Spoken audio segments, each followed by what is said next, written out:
My Very Last Life. Chapter 14.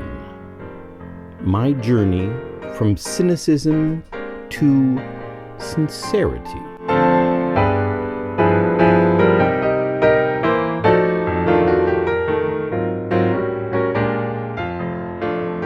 That cat, I'm sitting here on my couch. I have my it's a glass of liqueur. I usually would drink a glass of whiskey, but it's liqueur because I was attracted and trapped by a liqueur, a cheap liqueur, which I had never seen before at Aldi when I was shopping, and I thought I have to try this, and so I tried it, and I just kind of poured the whole thing into the glass, frankly. And now I'm drinking this, and it's disgusting. And it's not disgusting. It's okay. It's an okay liqueur. It's not great. It's not a great liqueur, but it's whatever. I'm drinking it, and instead of my good whiskey, which is fine. I don't have to. My good whiskey will wait. And these cats. I'm sitting here with these cats. I've had my Sunday night last great last meal. I tried on a Sunday night to have something that if I die during the week, I will at least be able to say, my dying thought would be, at least I had a great meal on Sunday, not too long ago. So like a steak or something. And I have had too much meat during the week, so I just made some French fries, and I bought store frozen French fries, and I put oil in, or I put in the air fryer so the oil would seep off and not collect, and I put a lot of salt and pepper and then chili flakes and rosemary on it, and they were really good, and I had like 5 or 6 different sauces, at least 5, maybe 6 different sauces, from mayonnaise to ketchup to some kind of weird curry, fake chemical curry sauce, and spicy, which was really great, by the way, for a fake, manufactured pseudo curry sauce. It was really great, and I sat there. But the cats know about Sunday night. The cats know that I have my great last meal Sunday night, and so they come in, and the first thing I do when I sit down with this plate of, in this case, French fries or whatever it is I have, I sit down and I see them staring at me, and they want some of what's on the plate or something. And of course they don't like French fries, but if it's steak, they will want some of the steak. And Lily, which is the black and white cat, will not eat the steak, but Lucy, she doesn't actually like the steak, but she sees that if it's on my plate, if I'm eating it, she wants it. This is the superior food. The guy, the man, the dude is eating the food. I want some of that food. And so she gets, she creeps up as close as she can. She sticks her snout into my food, basically, until I cut off a piece of the steak and give it to her. And I can tell by the expression on her face, and cats have very few expressions, but this expression is clear that she does not like this steak, because it's full of it's salt and pepper and and chili and everything. It's spiced up. It's not like a deer that you would, an antelope that a cat, a house cat like Lucy, she dreams of killing, taking down the antelope on the prairie and eating the raw flesh.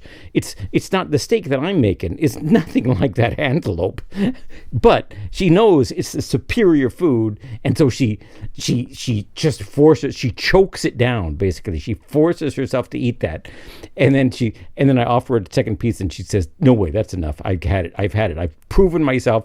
I've proven that I can eat, the food on the." The main food on the table, on the big table, on the big guy's table, on the dude's table, on the master's table, the master's food. I got him to give me a part of that food, and that's enough, because I can't eat another bite of this stuff. But she will eat, if I have steak, she will eat like one bite of that steak, even though she hates it. I don't know if she knows that she hates it, because if you see something that you really need and you really want, because the big dude has it, some other guy has it, and you want it. You want it so much. You grew up seeing it on television. You watch this, what were these shows? Was it Mike Douglas back in the 70s? These talk shows, this afternoon talk shows that my mom was watching when I came home from school, and and we would watch these shows, and there was rich and famous guys, and they would be telling stories about their, hobnobbing with, Sammy Davis and, and Frank Sinatra in Las Vegas, and all these great, these wonderful, great things, and you would sit there as a kid and say, I want a piece of that. That's what I want. I want a piece of that big, great thing. And you look at that, what they have on their plate, and you're dying to get it. You need it. You want it. I just want that, just a piece of that. And then once you have it, I can tell, poor little Lucy, she wolfs it down, she chokes it down, but she hates it. It's not her thing. It's not the thing that she was born to eat. Spicy human steak. That's not what that's not natural for her. But she wolfs it down because she wanted it. She sees it and she wants it. I guess I've kind of fallen into a metaphor again, haven't I? I guess so. I'm always in these metaphors. I get lost in the forest of metaphors. Was that a metaphor about metaphors? I guess it was. God damn it. Anyway. So I wasn't actually supposed to talk about cats or about metaphors or about wanting something that is not natural to you. But if you want it, you want it. You can't stop wanting it. You can't just say, oh, that's illogical to want something that is not natural to you. What is natural to you, Eric? You grew up in this little family, small town, Hawaii, Mormon family. Mom and Dad were from the sticks. They were, Dad was, I hate to say it, but I think now that I'm older, I look clearly back at the history of my father. He grew up as white trash, he grew up in an unheated, I think that the legend was that it was unheated, cabin in the woods, and his father, got through the Great Depression by, poaching, basically. Worked in the Puget Sound in a canning factory for, fish, anchovies, or sardines or whatever. I think it was a sardine factory. These are all legends. I have to ask my big sister what is true and not true. She will know more than I do or that I remember. She won't know the entire truth, but I guess none of us will. But and my mom was the daughter of farmers, Swedish farmers. Swedish. They still spoke Swedish at home. And they were farmers. These were not intellectuals. This was not middle class. This was lower class. But my father joined the army, and the army educated him, and he became an engineer. And that means middle class. So he was in middle class, but he never felt at home there. He didn't have any friends there. He didn't have any friends from the lower class, from the working class. But he also didn't have friends really in the middle class, in the educated class.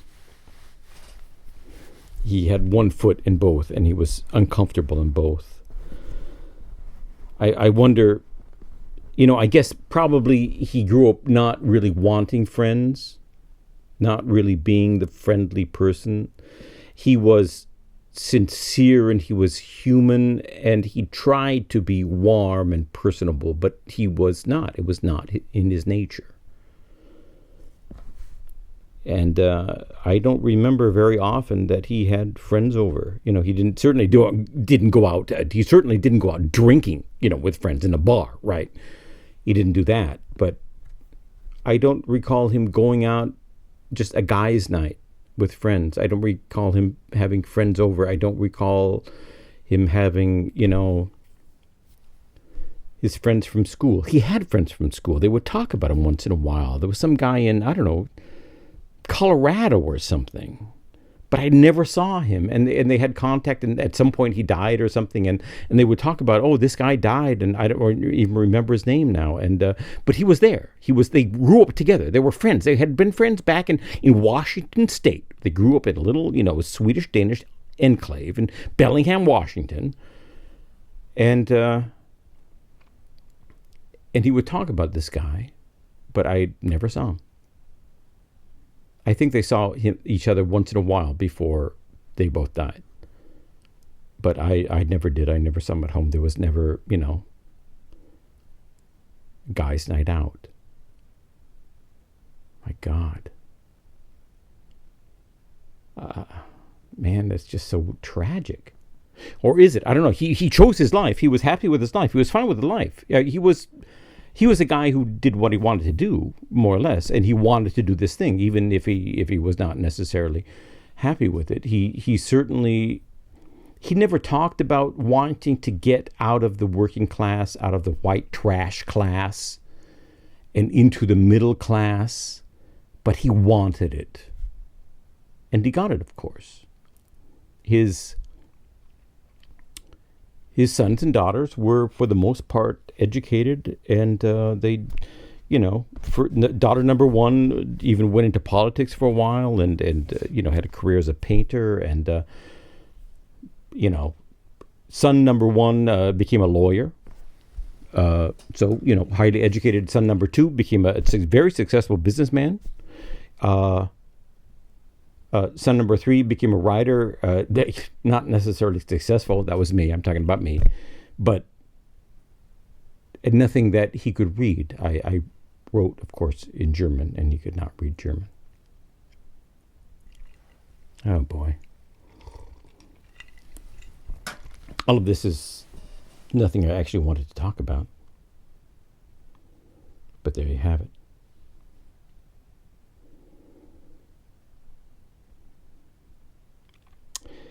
Okay, well, getting back on track, I actually wanted to talk about porn. That was... How did I get here? The cat's looking at me wanting something that they don't actually want because I'm eating it. Yeah, that's me. That's me. That's me growing up in this household that was never revealed to me to be basically at its core, at its foundation, kind of a working class household. They never told me. They always told me that they were middle class. That was the values, but they didn't know how to really be middle class. And so they never taught me how to be this educated middle class. And so when I, came to Europe and became a writer, I looked at these people, my colleagues, these are colleagues in journalism and newspapers and, writers, and they all have these middle class airs, these middle class values. And I look at them and I don't really have these values. I think they're full of shit. And I don't have the intelligence and the normal, practical intelligence, not just to keep my mouth shut, not to say that, these middle class, educated classes, I guess we call them now libtards, or maybe that's actually 10 years out of date. This liberal educated middle class who is so full of themselves. Even though I don't like the politics or the stupidity of a lot of the working class, people either, but I mean, libtards is probably, so what we're talking about here is our libtards basically, and I look around and I cannot be a part of that social class. I wish I could actually, because I always wanted to be, but I can't. I get there and I look at it and someone says,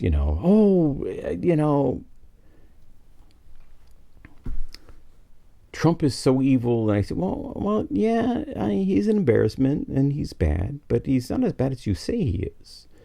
And they say, he's the end of democracy. And well, yeah, but democracy didn't actually end. And that didn't actually happen. I mean, there was a long way to go before democracy ended. I mean, and you look at history, I've said this before, you go back to what happened in Germany in 1933, democracy ended. Trump did not get near to that, but for my my libtard friends, it was America was a fascist state for 4 years, and it just look at history, man. It was not. And so they buy into this exaggerated nonsense, and I cannot buy into it. And that makes me an outcast. That makes me, I can never be a part of this class because I don't buy into the illusions of the class. I don't buy into the illusions of the working class either. That I don't know, that the liberals are socialists and communists and all that. That's all nonsense. It's bullshit. It's nuts. And you look at you compare Obama to Trump or to Bush or to Biden to Trump, and it's just obviously that Biden is way better. He's a actual politician. But I can't buy into the bullshit of either class. That makes me kind of between those two classes, like my father was. I guess he was between those classes too. He didn't seem to care. He never made a drunken podcast about how the liberals don't accept him. He remained, and he did remain conservative all his life. So it's not. I mean, he knew who he was at least. So that's good.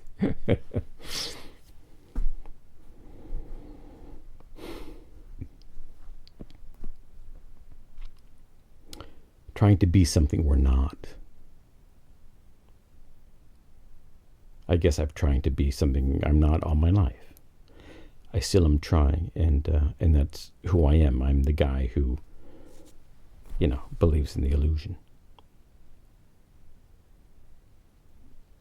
I wanted to talk about porn. I have been trying to write porn.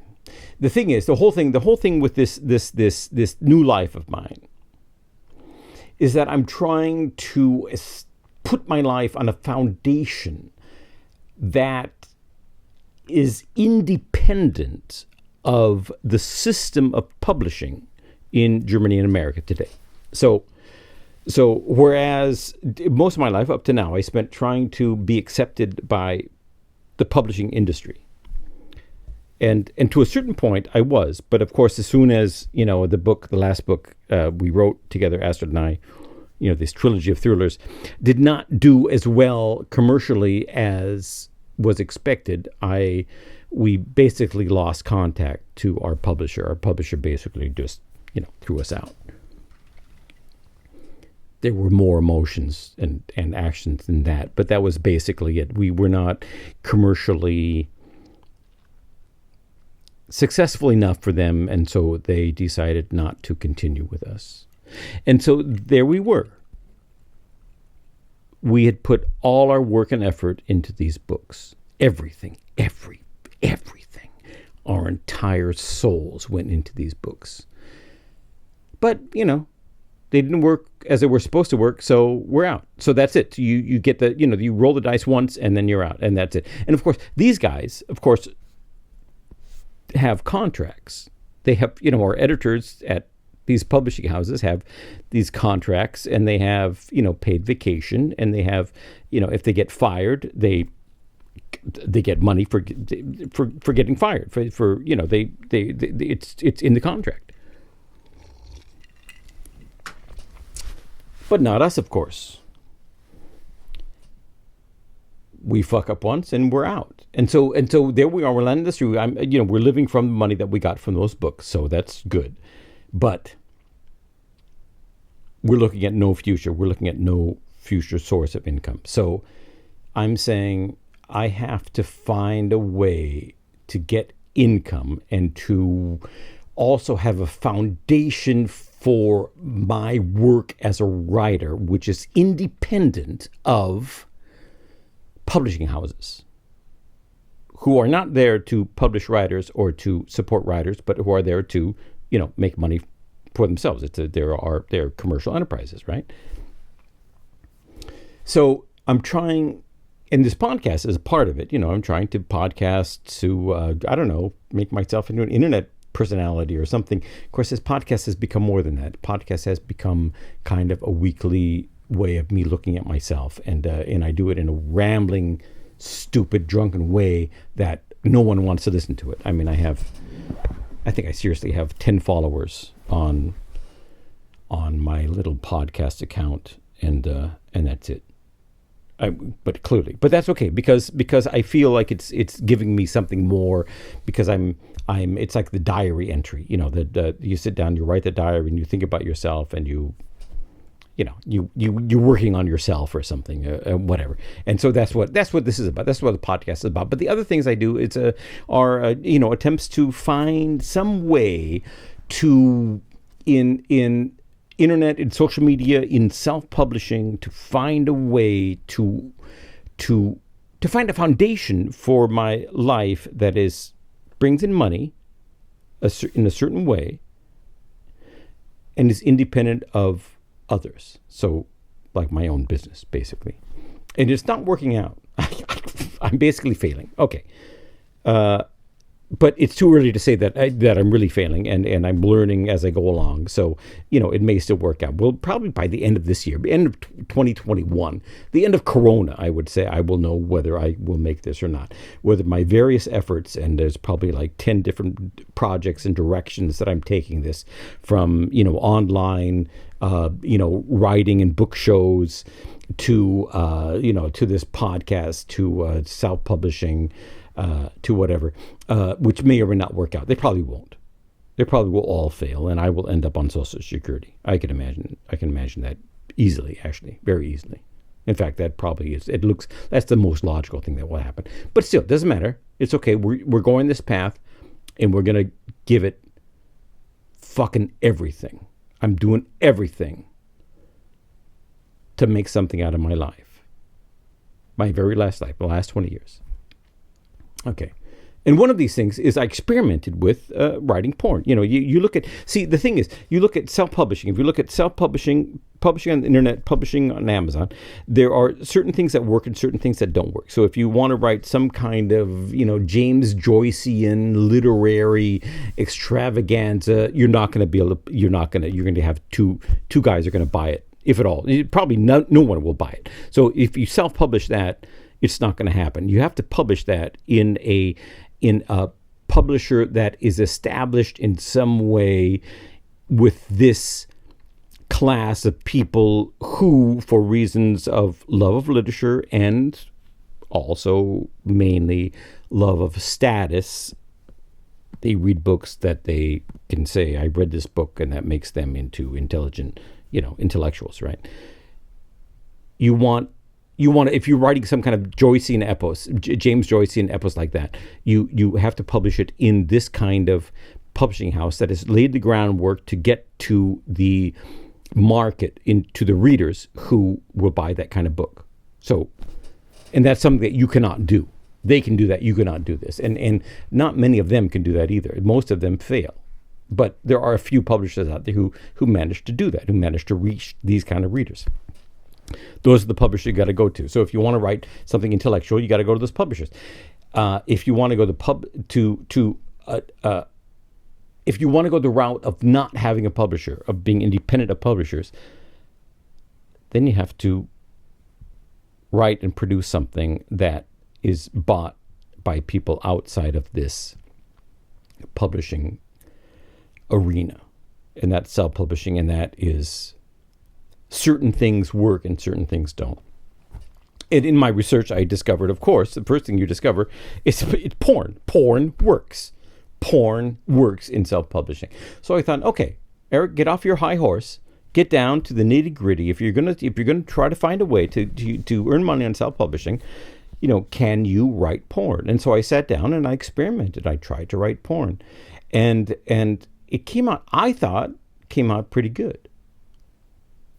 It was pornographic, and it was porn that I would read. I liked it. I really did. I'm serious. I liked the porn. I mean, I'm a guy. I have some kind of relationship to sex, right? So all guys have, women too, have relationship to porn in some way, because it's the depiction of sex. Okay, so that's we're human beings, right? And so I wrote a couple of these things, and I liked them. And I laid them aside, and then after a while I went back to them, and I realized, yeah, it's not actually porn. There's something in it. There is kind of a search for some kind of mystical truth in it. It's about a character who is looking for, the kind of mystical god woman of sex. And of course, if you want to write porn, it's just get down to it. Get into a situation that anyone, a secretary or fast food worker can fantasize about. Get the cable guy. The television's on the blink. You call the cable guy. He comes in. He's sexy. You have sex with him. That's porn.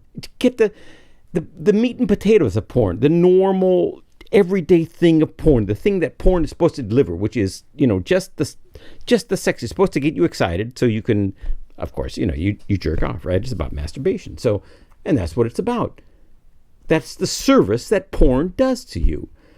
So respect that. Do what porn is. If you're going to write porn, do what porn is supposed to do. And the thing is that bores me.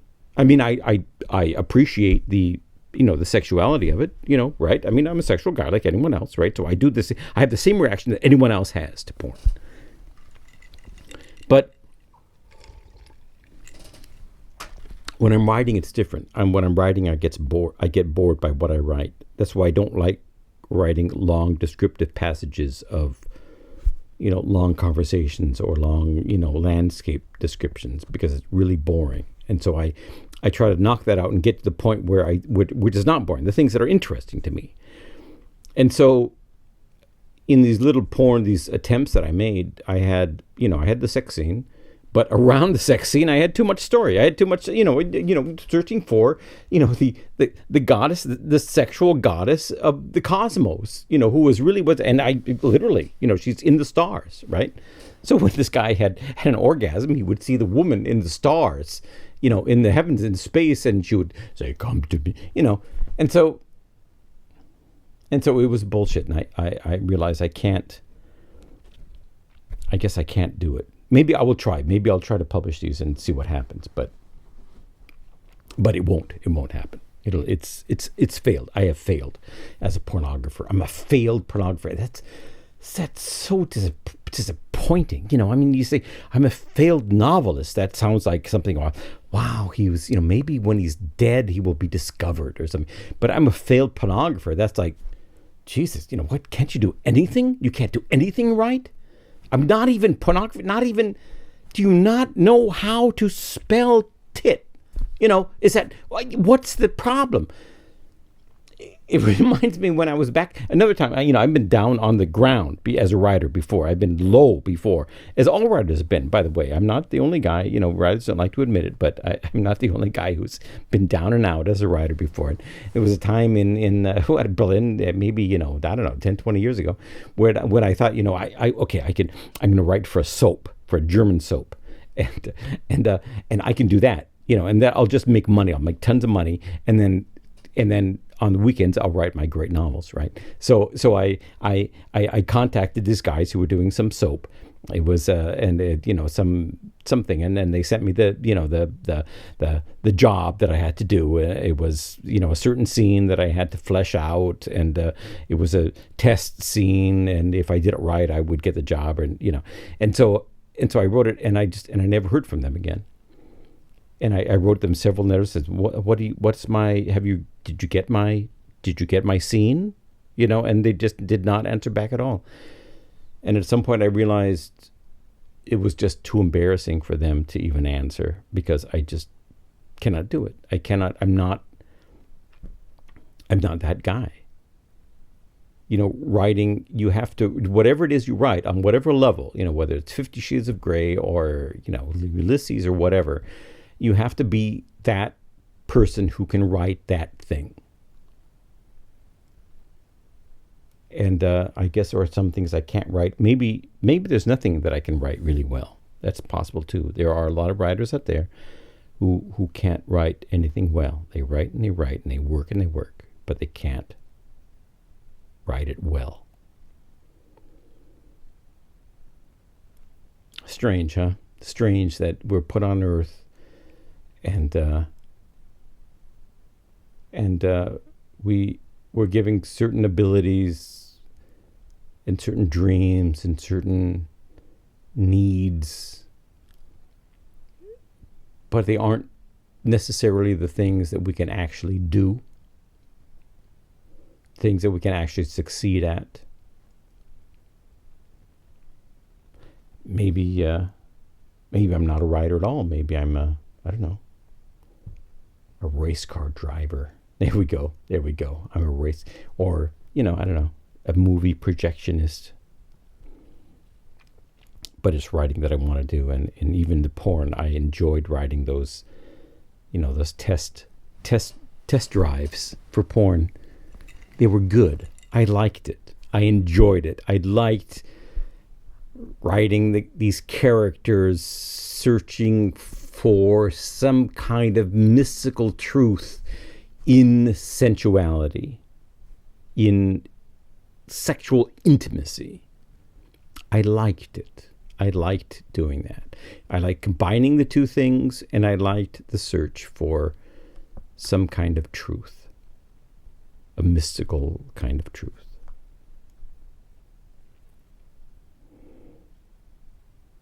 Maybe it's because maybe if I ever find some mystical truth, maybe if I keep searching, if I really search, if I do more than just talk about it, maybe if I find some kind of truth, I can then write about it in some kind of James Joycean way. Or even in a pornographic way. And maybe, if I find the truth and I write it, I put it in pornography, maybe there is a market for it. I don't know. Well, the notes I wrote down for this podcast were under the title, which is the title at the beginning I spoke, my journey from cynicism to sincerity. And I failed. I did not talk about that. I don't know what I talked about. I'm assuming that no one is listening to this at this point, because it really is bullshit. And you should not be, if you're listening to this, you should be ashamed of yourself. But I did not talk about the things I wanted to talk about under the heading, my journey from cynicism to sincerity. I guess I will do that another day. But I promised a couple of episodes ago, that I would talk about porn, and I did. I didn't really talk about porn. I talked about, failing at porn. So even that I failed at. Even talking about porn I failed at. I don't know. The thing is, I enjoyed writing those little porn episodes, the combination of, searching for truth and sensual intimacy. I guess it's another thing I'll have to throw away. Maybe I'll try it. I mean, I don't want to sound depressing, but there are things in life, I guess, that you cannot have. It's like the cat Lucy choking down that steak because it was on the table, on the plate of the master. She didn't really like it, but she choked it down just the same because she always wanted it. And there are things that I always want, and I'm going to keep fucking fighting till I get them, and I'm going to choke them down, and I'm going to realize, like Lucy, that I didn't actually like any of it. On that depressing note, I wish you all a great productive week, a great life. I hope you find truth in whatever you do. Good night. That's it, folks. And thanks for listening. Tune in again next week or tomorrow or whenever it is I do this again. Whatever, I don't know. If you're interested in the things that are really important to me, I write them in books and I put them on videos. Check out my books on Amazon.com, or my YouTube channel, or my Twitter and Facebook feeds, or subscribe to my newsletter. It's kind of a lot now that I say it like that. Or any of the above, whatever. I hope I can contribute something to your life, or to someone's life, anyone's life really, in some way. I appreciate your support, and I wish you all the luck and success and happiness and fulfillment in your life. Take care till next time.